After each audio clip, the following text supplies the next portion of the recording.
Hello traders! In this lesson we will talk about money management. What is the money management? Money management represents the activities which a trader implements after he opens a trade, or to be more precise, after finding the level at which he will open the trade.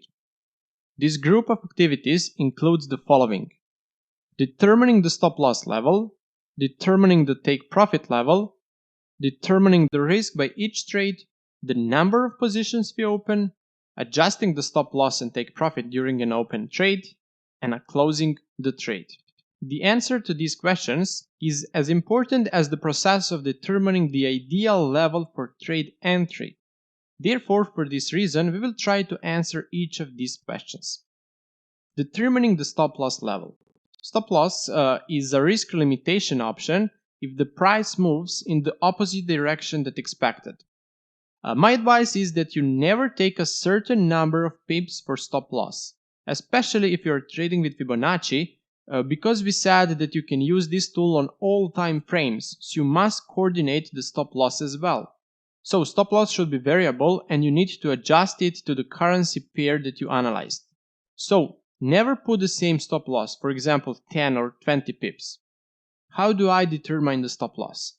For example, if I find a good level of support for entering the buy trade, below this level, I try to find the next level of support from which the price could be reflected, and I set the stop loss below that level.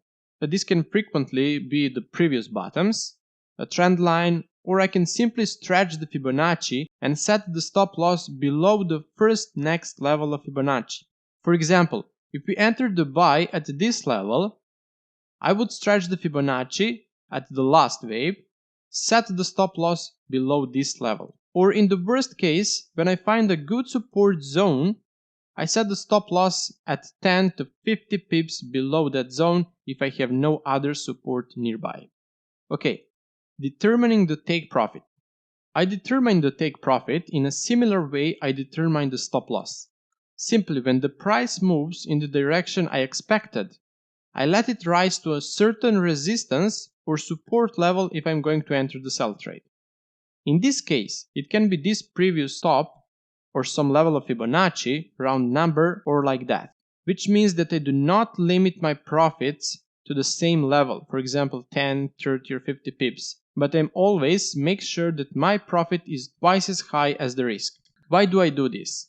Well, because this way of trading means trading in the direction of the main trend, and the price in trend can rise for quite a long time, and there is no reason not to set the risk-reward ratio of minimum 1/2 and sometimes much more.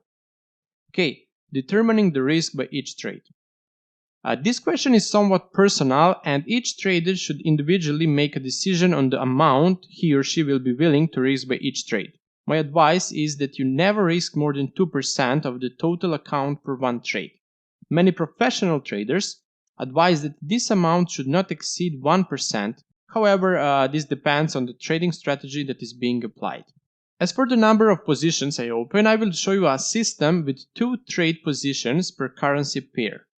Both positions have the same level of trade entry and the same level of stop loss, while the take profit is at different levels. At both positions, I risk 1%, which means a total of 2% on one currency pair. I set the first take profit on twice the amount of the stop loss, which means that in the first take profit I expect 2% of the profit. This first take profit serves as a risk protection because with only one winning position I cover the loss in 2 trades.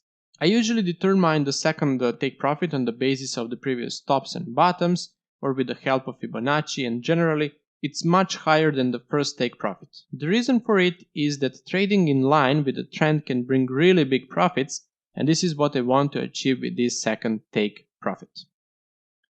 When a pending order is activated, means when we open a trade, we cannot do much, but we can move the stop loss and take profit. I usually do this in situations when the price goes in the right direction and I achieve a certain profit. Then I move the stop loss to the level of trade entry in order to prevent a loss in the trade, or sometimes I move it even higher in order to ensure a certain level of profit. Okay, closing the position is the last activity, and it is usually done by price hitting a stop loss or take profit.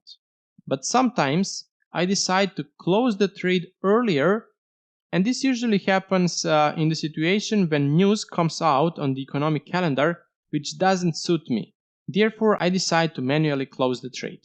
Okay, that would be it. We went through all the important stages and we will start with live trading in the next lesson. See you!